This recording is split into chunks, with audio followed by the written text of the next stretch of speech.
Bringing you the very latest from across the nation and around the world, this is your Primetime News Bulletin. A very good evening. I'm Shane Silva. And I'm Bernadine Jazz Singh. A very good evening to you. Now let's take a look at headlines. Vinyanamurthy Muralidharan alias Karuna Amman remanded until the 7th of December over the misuse of a state-owned vehicle. Several medical and transport trade unions launched strike action against the 2017 budget. Tear gas fired at university students protesting close proximity to the parliament roundabout. Central Bank Governor refuses to disclose actions taken with regard to Perpetual Treasuries. Lanka Salusala chairman says legal action will be taken against the sale of school uniforms under the guise of the company. A plane carrying a Brazilian football team crashes in Colombia, killing 76 people on board. The Government Medical Officers Association says that it will engage in a 24-hour token strike from 8 a.m. tomorrow in protest against the impact caused to the medical service through the budget proposals. Several trade unions in the transportation sector are also launching a strike action against the budget proposals. Several bus associations are preparing to launch a strike action in opposition to the decision to increase the fines imposed for traffic violations. Starting from midnight on the 2nd, we will commence a continuous island-wide strike which will be in effect from Dondra Head to Point Pedro. We will not allow a single bus to operate on that day. We have been given a discussion at 2 p.m. tomorrow. We have requested a permanent solution. A clear statement must be given to us on the fines and other measures.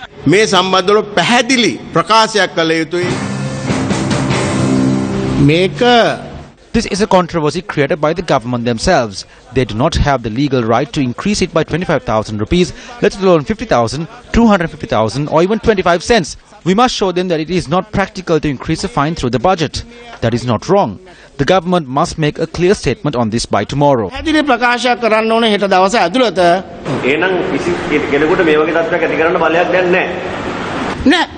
කිසිසේත්ම බලයක් නැහැ. මේ වැඩේ කරන්න බෑ. හා? ඒ කියන්නේ එහෙනම් මේ විදියට මුදල් වැඩි කිරීමක් කරන්න බෑ. බෑ. මේ අවස්ථාවේ බෑ. නෑ මම නම් සාකච්ඡාවට යන්නේ මෙතුමා යනවා කිය සාකච්ඡාවට. There are nearly 30 types of fines. A committee was appointed nearly 1 year ago to look into these fines and amend them. We obtained recommendations from this committee. This issue arose because of the 2,500 rupees sum stated in the budget. There are issues about 25,000 rupees fine as well, especially when it comes to acts such as speeding.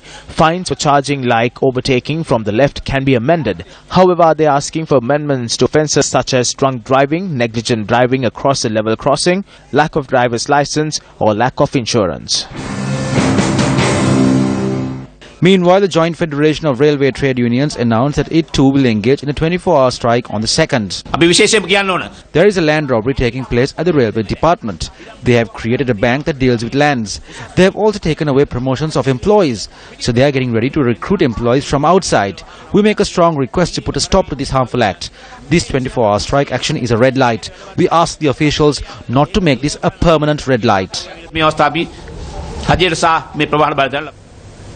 The police took steps today to disperse a group of protesting university students who are making their way towards the parliament. The Inter-University Students' Federation commenced their protest march from the Kelaniya University. Their aim was to highlight several concerns, including the effect of the 2017 budget on the education sector. The protest caused heavy traffic congestion on many roads in the Colombo area. The police attempted to obtain a court order preventing the university students from entering the parliamentary complex area. However, their request was denied by the Colombo Additional Magistrate. The Additional Magistrate was of the opinion that a court order was unnecessary as the police possess the power to stop the protesters through the police ordinance. As the protesters closed in on the Polduwa junction in Rajgiriya, the police took steps to disperse the crowd.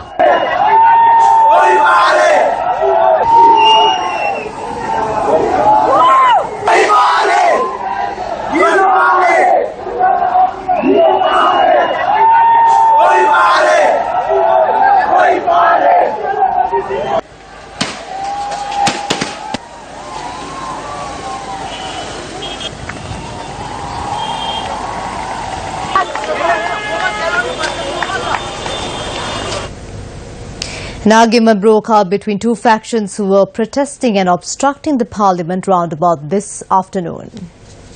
The Vinaguma development officers, together with their management, staged a protest close to the Parliament roundabout. The protest was staged citing several concerns, including the lack of an appointment letter, lack of pensions, EPF, as well as the lack of a 2,500 rupee allowance.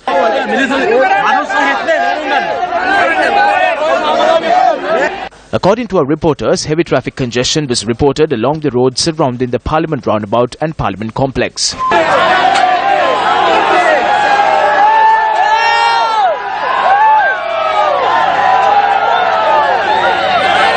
Former Minister Bimal Virwansa attempted to address the protesters while on his way to the parliamentary complex.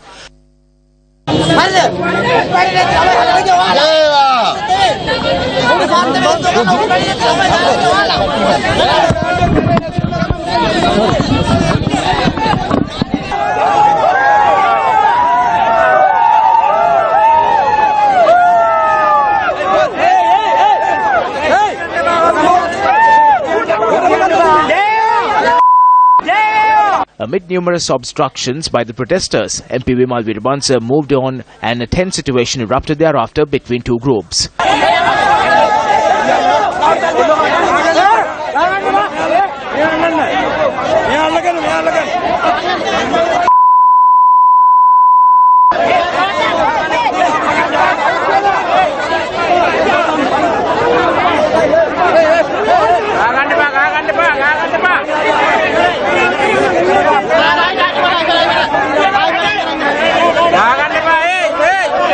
Following the tense situation, the protesters proceeded towards Setsiripaya and later dispersed.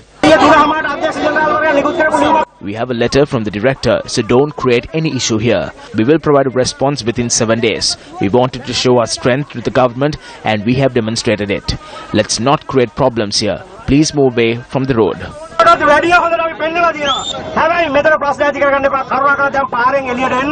Is there a political motive behind these protests? If so, what is this political force? 1. United National Party. 2. Sri Lanka Freedom Party. 3. Janata Vimukti Peramuna. 4. Joint Opposition. 5. Other. To send in your answer, type news space your answer to 7788 or simply log on to our Facebook page www.facebook.com/newsfirst. Police security had to be placed at the National Transport Medical Institute in Nugegoda today as large crowds arrived to obtain their driving licenses. With the proposals made in the budget nearing its date of implementation, large crowds have been queuing up at the institute to obtain their licenses. Proposals were made through the 2017 budget to increase the fines for several traffic offences for the safety of public and in a bid to curtail the increasing number of motor accidents. As per the proposal, a minimum fine of 25,000 rupees will be charged for driving a vehicle without a valid driver's licence. Since the announcement, large groups have been queuing at the National Transport Medical Institute in Nugegoda to obtain medical certification required for a driver's licence.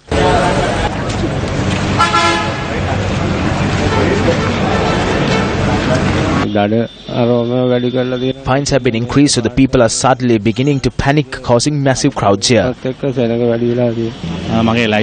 came to renew my license. I came yesterday as well. It would be best if they came up with a system that could make this process faster. From what we have got to know, a large amount of drivers who have been driving without a valid license and those who have been told that licenses will not be issued to those below the age of 25 are clamoring to get their licenses. But the truth is that no such incident has been reported to us. So while trying to obtain medical tests, unnecessary panic may cause some of the employees to respond with some aggression. A request has been made to the Miryana police to provide police protection to our institutions because it has now come to a point where applicants are getting into arguments and quarrels with the doctors. It was recently decided to increase the fine for traffic violations. However, these fines will not be implemented in the near future. It may take a minimum of 6 to 7 months to come into effect. We intend on re-evaluating this matter. Nevertheless, it appears that many of the people have been driving without a valid license. Meanwhile, large groups were also seen at the Department of Motor Traffic in Narampeta today, as it was the final day for drivers to register their vehicles to their names.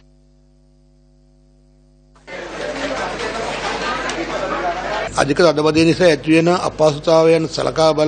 the massive congestion, the Honourable Minister presented the facts to the Cabinet today and decided to extend the deadline by another month. Thereby, the deadline has been reset to the 31st of December for drivers to register their vehicles. I request the public to register their vehicles during the first few days of this grace period rather than waiting till the last moment. We intend on making arrangements for these registrations to be made at the divisional offices as well.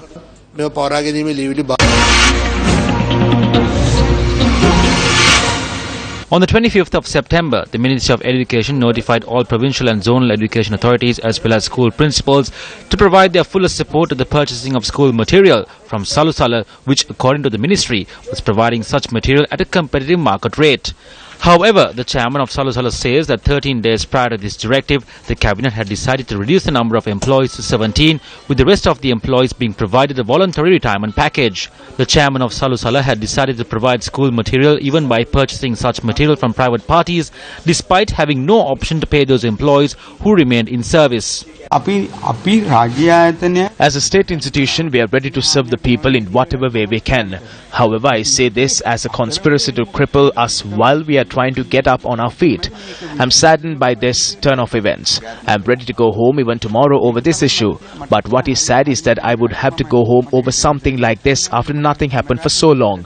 It has upset me immensely. According to the chairman of Salusala, further to the letter issued by the secretary to the Ministry of Education, the opportunity to go to schools and sell school material under the guise of Salusala has been taken up by other elements.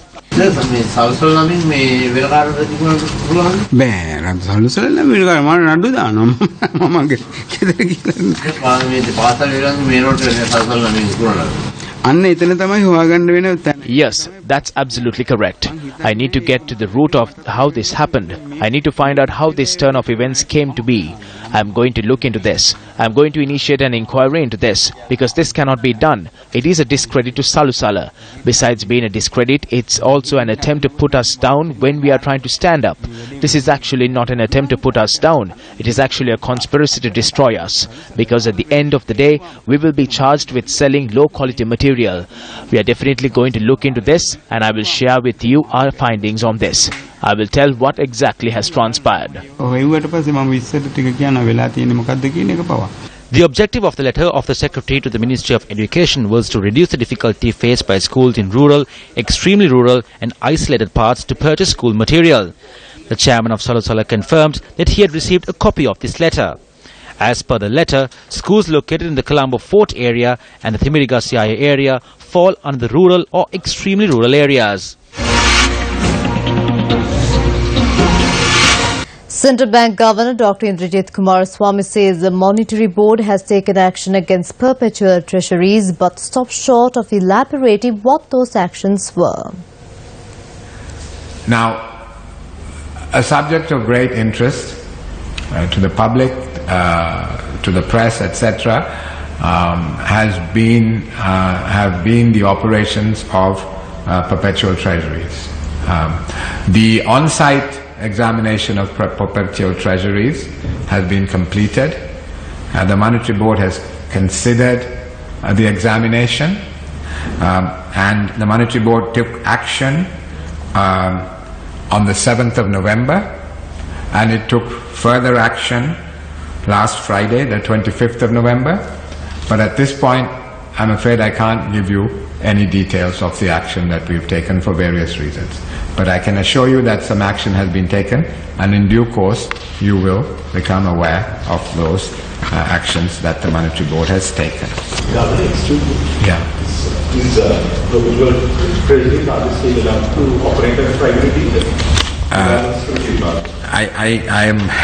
I'm not going to be drawn in this one. We have taken some actions, but But right now I can't talk about it.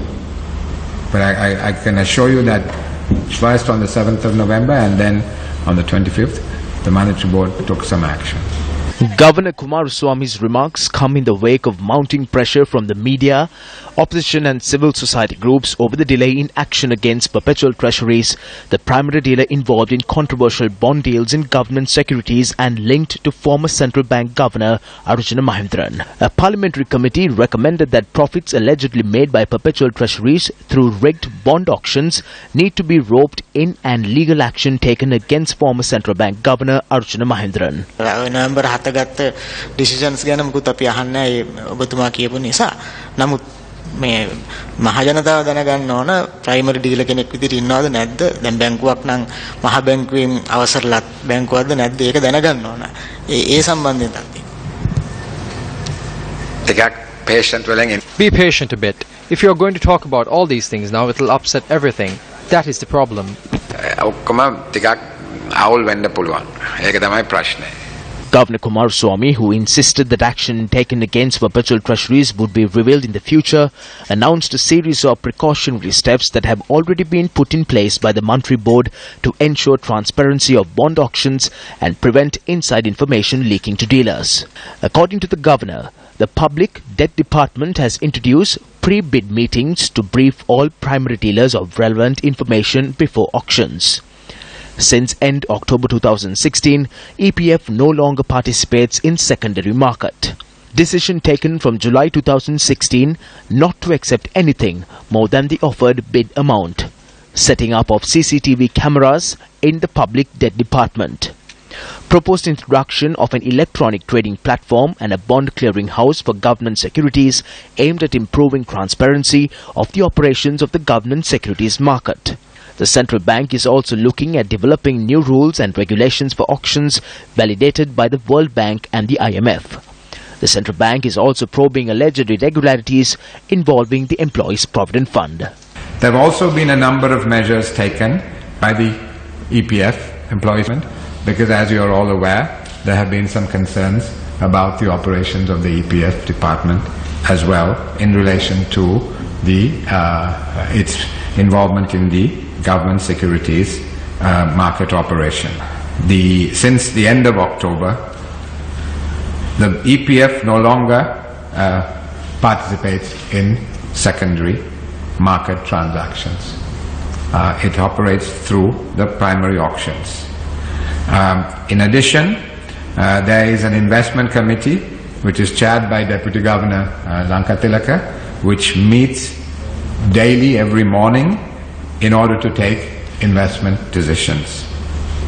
And there are a number of structural changes that have actually been effected within the fund management division in terms of how it is organized and how it is staffed.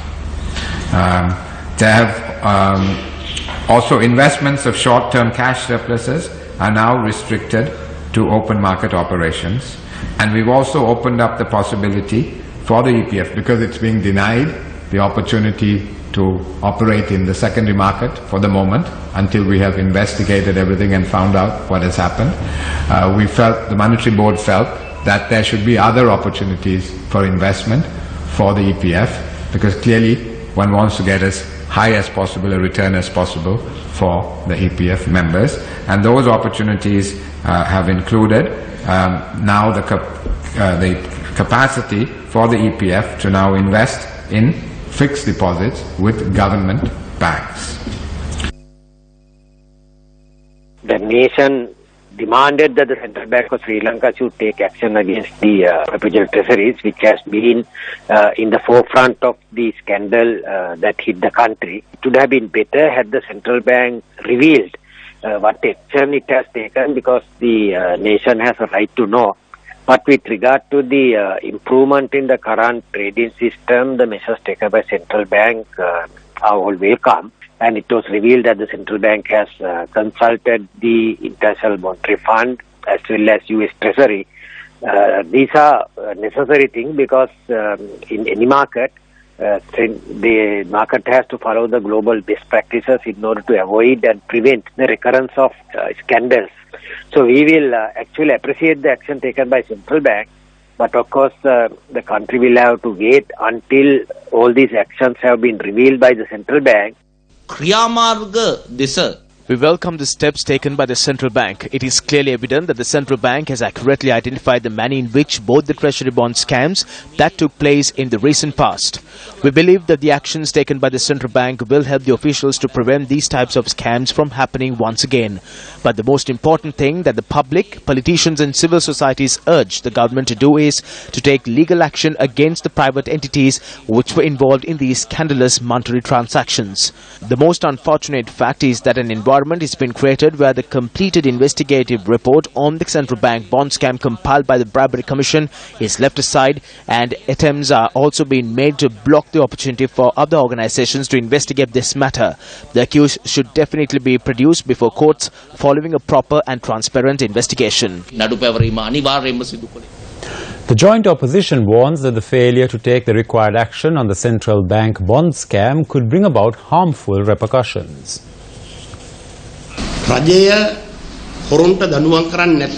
If the government is not punishing the rogues, if the government is not taking steps to revoke the license of Perpetual Treasuries as a primary dealer, then investors will not come into the country to invest their money in the country's securities market.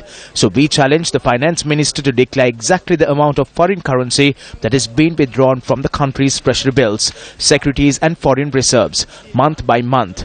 It is essential that the country is told why the country's reserves are falling apart. Foreign currency should flow into the country, not out of the country.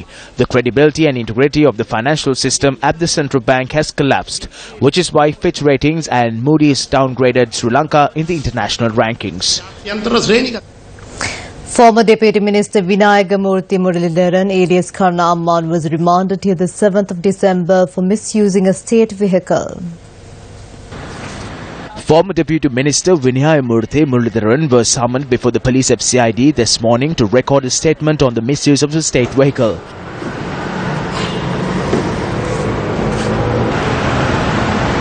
He was later arrested and produced before Colombo Chief Magistrate Gihan Pilapitiya. Vinayamurthy Muralidharan has been charged with the using of bulletproof state vehicles, which is worth over 90 million rupees.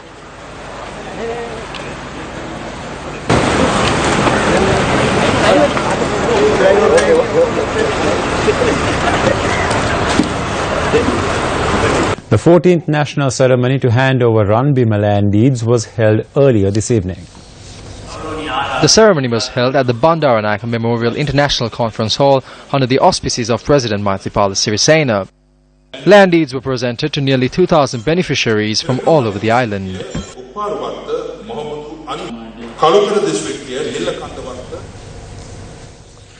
As the Ceylon tea industry prepares to celebrate 150 years, it is also under threat. In a series of reports tonight, we take a look at the crisis facing the industry. The industry is producing less and less tea, and the cost of producing that tea is getting higher. On average, Sri Lanka produces 330 million kilos annually, but this year the figure is set to drop to around 300 million. Fears grew when September saw output plunge to a 15-year low. Most people give one reason for this. Production is has been coming down about 10% this year because of the drought. But is this an easy answer? In reality, are there more complex threats? And if ignored, could they destroy an industry that more than 1 million people depend on? Is recent bad weather part of a more worrying global problem? The climate change is a very real threat. In the past 20 or 30 years, you could with some sort of a certainty forecast or predict the weather patterns. But today, we are not sure of what the weather tomorrow would be. According to the research done on the climate change and its impact on Sri Lankan tea industry, we have seen that there's a serious threat to the low and mid elevation tea plantation in Sri Lanka because of the high temperatures and the changes of the rainfall patterns. In addition, all over the country, because of the variation in temperatures, rainfall pattern and as well as the soil conditions, can change or can adversely affect the quality of the products as well. But climate change is not the only threat to the quality of Ceylon tea. The pollution of tea, that is mixing tea with the good quality, you mix the bad quality teas and you try to parcel that off as good quality. The Minister has instructed industry regulator, the Sri Lanka Tea Board, to suspend any factory caught doing this. Few could argue that protecting Ceylon tea's main selling point, its quality, is a bad thing, but other government interference has had a more damaging impact. We used a very, very popularly and commonly used weedicide called glyphosate till about 2015. Then the government banned the import of glyphosate into Sri Lanka. Obviously that means we don't produce glyphosate. What happens is with the rains, the seed beds, billions of seed beds, is about 100 years old. There are millions and millions of seeds dormant in the soil which is controlled by recommended application of weedicides.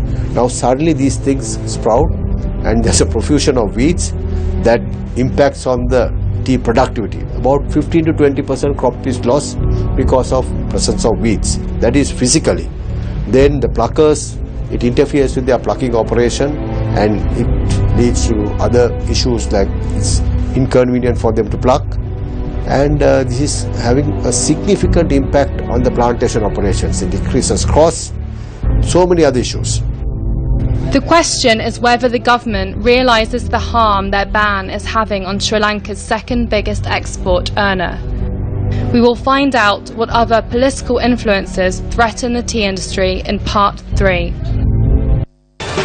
Newsfirst reporters face challenging situations on a daily basis when bringing you the news that matters. This is what our reporters had to face during the protest stage today. We leave you tonight with this footage. I'm Bernadine Jazz Singha. And I'm Shayan Silva. Take care and good night.